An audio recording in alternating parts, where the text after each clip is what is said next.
निकालानंतर खासगी संस्थेकडून सर्वेक्षण झाल्याचा दावा करत सामनाच्या रोखठोकमध्ये हे सर्वेक्षण प्रसिद्ध करण्यात आलेलं आहे। अनेक लोकांना निकालाचं आश्चर्य आणि रहस्यच वाटत आहे असं सामनात म्हटलंय।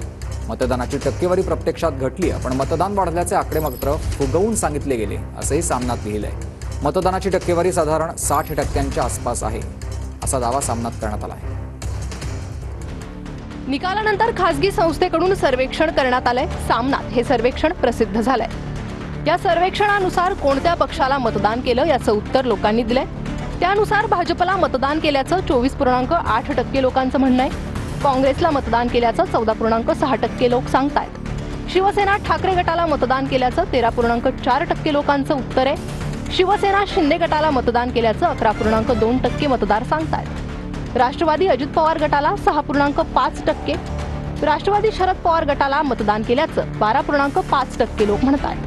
कोणत्या आघाडीला मतदान केलं या प्रश्नाच्या उत्तरात महायुतीला मतदान केल्याचं 43.1% लोक म्हणतात। महाविकास आघाडीला मतदान केल्याचं 42.3% लोकांचं म्हणणं आहे, तर इतरांना मतदान केल्याचं 13.8% लोकांचं म्हणणं आहे। ज्या उमेदवार किंवा आघाडीला मत दिलं ते जिंकले का यावर होय असं 47.9% लोकांनी म्हटलंय, तर नाही असं उत्तर 52.1% लोकांनी दिलंय।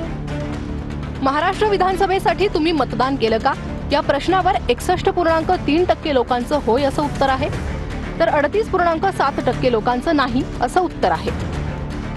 लाडकी बहीण योजनेमुळे महायुती विजयी होईल असं वाटत होतं का या प्रश्नावर होय असं 41.5% लोकांना वाटतंय, तर नाही असं 55.1% मतदारांचं मत आहे।